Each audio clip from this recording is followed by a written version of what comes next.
Hey y'all, I'm Brer Sam, and this is one of my movie reviews.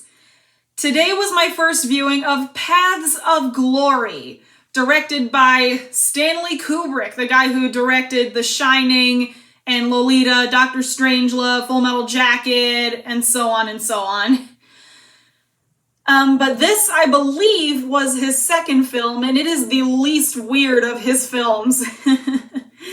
Yeah, most of his movies are pretty weird, especially 2001: A Space Odyssey. I've never seen 2001: A Space Odyssey, but I know it's weird. But this film is more of a realistic fiction.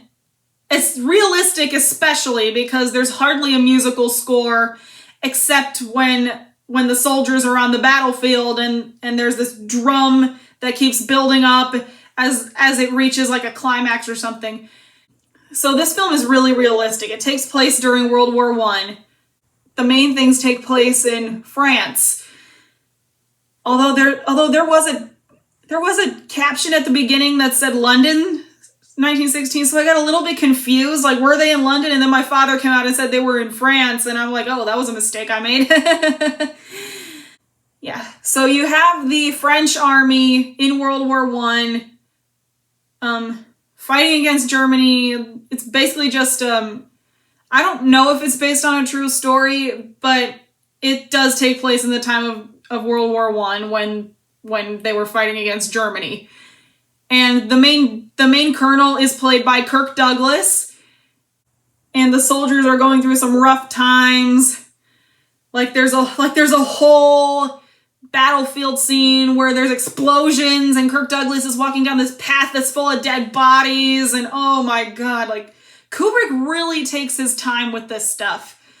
Like my father said that in the execution scene where they execute one of the soldiers, the pacing is really slow and the shots linger on a lot, not just in that scene, but in a lot of scenes in the film.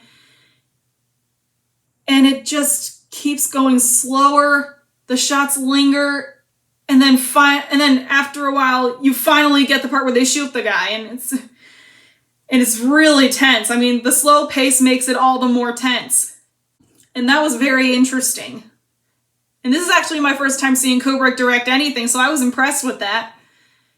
And I especially like the ending where this German girl is on the stage, she's introduced, and then she starts singing, and soon everyone in this bar is brought to tears. And even Kirk Douglas, standing on the outside of the bar, is brought to tears as well. And my father said that it reminded him of this book he once read.